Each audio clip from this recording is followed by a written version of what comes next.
Praise the Lord. இந்த September மாதத்தை கர்த்தர் உங்களுக்கு ஆசீர்வாதமாக்கி கொடுக்கணும்னு சொல்லி இயேசுவின் நாமத்தில் நான் உங்களை வாழ்த்துறேன். இன்னைக்கும் கர்த்தர் நம்ம கொடுக்குற நல்ல வார்த்தை என்னன்னு பார்த்தோம்னா, நியாயாதிபதிகளின் புஸ்தகம் 6ஆம் அதிகாரம் 14ஆம் வசனம்.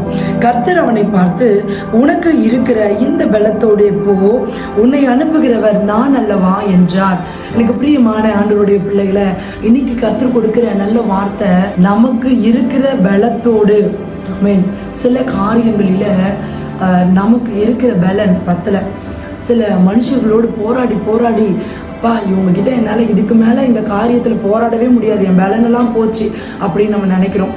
அது எத்தனையோ சூழ்நிலைகள், வேலையில் இருக்கலாம், இல்லை நம்ம குடும்பங்களில் இருக்கலாம், எங்கே வேணா இருக்கலாம். நம்மளுக்கு பலத்துக்கு மிஞ்சி போகிற சில சூழ்நிலைகள், சில காரியங்கள்.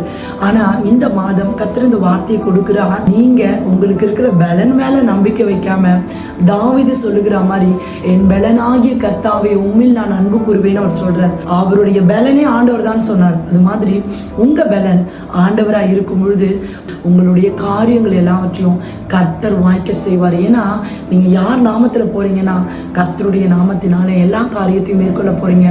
தாவீது அதை தானே செய்யறாரு. 1 சாமுவேல் புஸ்தகம் 17ஆம் அதிகாரத்துல வாசனம், கோலியாத்துக்கு முன்னாடி அவர் அதை தான் சொல்றாரு, நான் இஸ்ரவேலின் தேவனுடைய நாமத்துல வரேன் அப்படின்றார். அப்போ அவர் போறார், அவர் இயேசுவின் நாமத்துல அந்த பிரச்சனையை, அந்த சூழ்நிலையை மேற்கொள்ள போனதுனால கர்த்தர் அவருடைய பலத்துக்கு மிஞ்சின கோலியாத்தை தாழ விட செய்தார். அதை தேவனால செய்ய முடியும்னா நிச்சயமா நம்ம வாழ்க்கையில பெரிய அற்புதங்களை கர்த்தரால செய்ய முடியும். ஸோ எனக்கு பலன் இல்லையே, நான் பலவீனமான பாண்டமா இருக்கிறேன்னு நினைச்சு வருத்தப்படாதீங்க.